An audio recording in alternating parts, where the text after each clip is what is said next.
Long Island's North Shore was once lined with hundreds of magnificent mansions, reflecting the luxury and quality of life of early Long Islanders. Well, many of those grand homes are now gone, but some do remain. And tonight, Chris Calora continues his visit to several of the surviving North Shore mansions where Long Islanders can still get a sense of the past. A shrunken head from Peru, a 32-foot-long whale shark, and a 3,000-year-old Egyptian mummy. Not the kinds of things most Long Islanders collect, but back in the heyday of Long Island's Gold Coast mansions, these exotic souvenirs were part of one man's collection of items brought back from his travels around the world.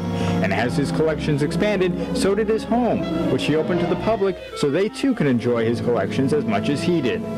Eagle's Nest in Centerport was originally the summer home of railroad and shipping empire heir William K. Vanderbilt II. The mansion was begun in 1910. It started out as a small 7-room cottage and grew to accommodate Vanderbilt's increasing and assorted collections. By the 1930s, the completed mansion had 27 rooms.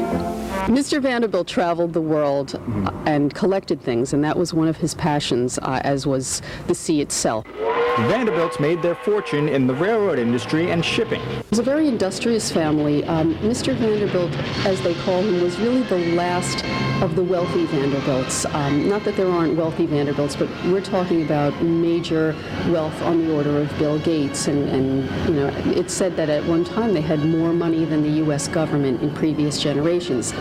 But while the Vanderbilts were a famous family, William himself was a bit of a mystery and spent much of his time exploring the world on his own personal yacht. He published his journeys in very voluminous journals, and he talks about the sailing and the journeys and the adventures that he had. But very little is known about Mr. Vanderbilt himself. He was a very quiet individual. And Vanderbilt didn't just collect these world treasures for himself, he wanted to share his collections with the public. One of the most interesting things about this estate is that during his lifetime, William Vanderbilt II built a museum here. He wanted to share with the community the many things he collected and brought back from his travels around the world. In fact, in his will, he said he wanted the estate to remain a museum to educate and enlighten the public.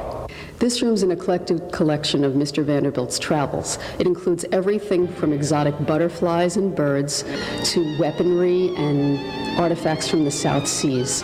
Today, the Vanderbilt estate remains a rare opportunity for Long Islanders to sample an aspect of Gold Coast living that is now long gone. It offers visitors the opportunity to view the rare treasures collected and brought back to Long Island by one of the country's legendary families, so that everyone can experience a slice of Gold Coast life that is now just a memory.